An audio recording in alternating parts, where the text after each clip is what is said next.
Hi Madeline, you are from Army. Can you talk about like Omni's strategy on like diverse strategy, especially on Chinese program? So Omni Television, Omni 1 and 2, is mandated to be a multilingual broadcaster, and certainly Omni 1 is Euro-Latino-Caribbean programming, and Omni 2 is Pan-Asian programming. And very important language corridor, of course, is both Mandarin and Cantonese language programming.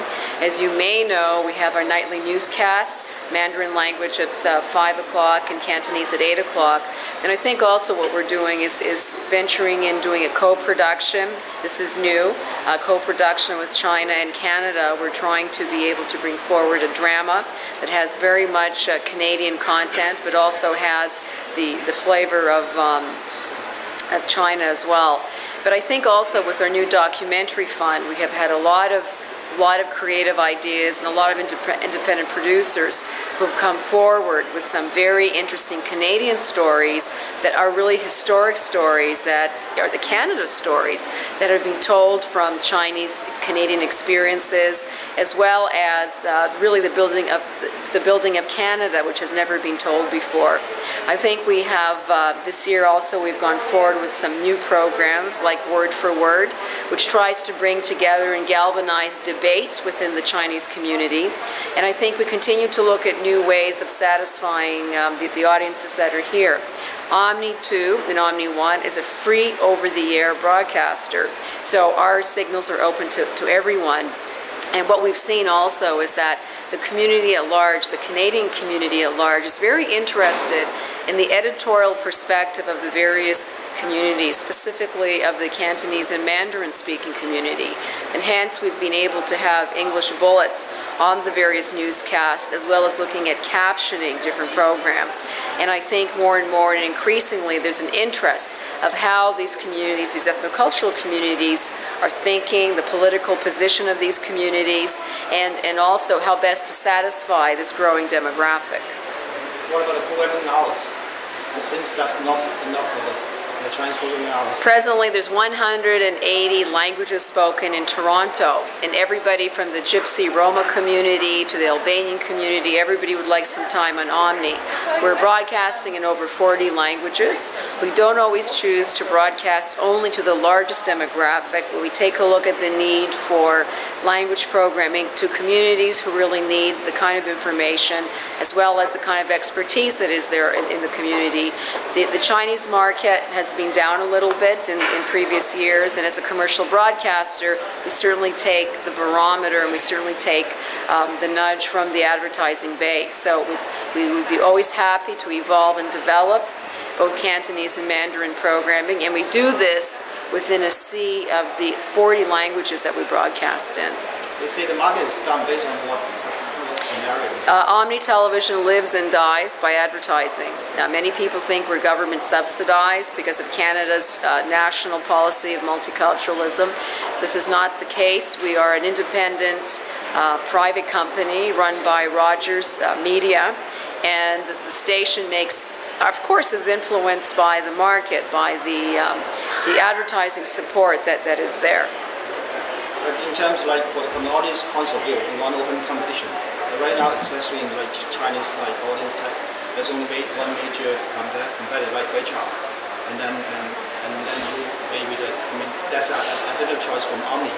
But if Omni doesn't have like enough hours, then means like the monopoly situation doesn't change.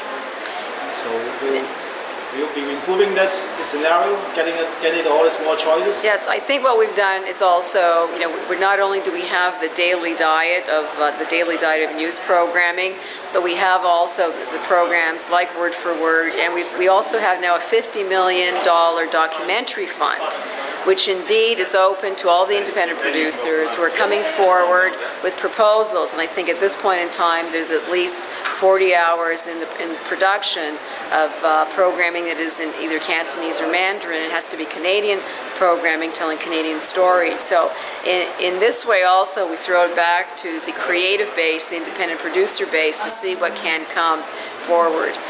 But Omni's mandate is to be diverse, to be multicultural, and it's always a balancing act in incorporating the 44 languages that we are broadcasting in presently. Does Omni receive lots of application regarding the documentary film, or? We actually have received over 400 applications really per season for documentaries. They're coming from the various communities that are there. We're always looking, and actually what's very important also is that many of the documentaries that have come forward are also versioned in languages such as Cantonese or Mandarin. So for example, we just produced a program about the Innu people, the Aboriginal peoples of Labrador, which was done in the Aboriginal language, but also in Cantonese. What is more Canadian than that, than sharing the stories of Aboriginal peoples and having this in the Cantonese or Mandarin language? So we're also trying to fulfill our mandate as very much a cross-cultural broadcaster. You say that 400 plus application, any percentage on relating to Chinese program? I would say that you're looking at least 30 to 40 hours that are going to be available in Cantonese or Mandarin. So any future plan for Omni in the next 1 or 2 I think years? we're very excited about our recent forays into a co-production situation between Canada and China. Omni will be producing with Goldspin Productions a drama that is going to be intrinsically Canadian but also intrinsically Chinese as far as both mainland and Hong Kong. So this is something new. Co-production is very challenging, endeavoring to do this to the satisfaction of the audiences that we are relating to. So how do you rate the diversity in Omni compared to other main TV stations? I think we're the authentic, definitive diversity broadcaster. I think we live and die by being able to reflect the issues that are important to our communities. We don't take a touristy approach to it at all. We have wonderful counsel and good journalists and reporters that contribute to Omni, and I think we're a model for the rest of the world.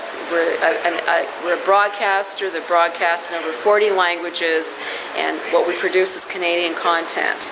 And I think this is a great contribution to Canada and in communicating to the audiences that are here. Thank you. Thank you.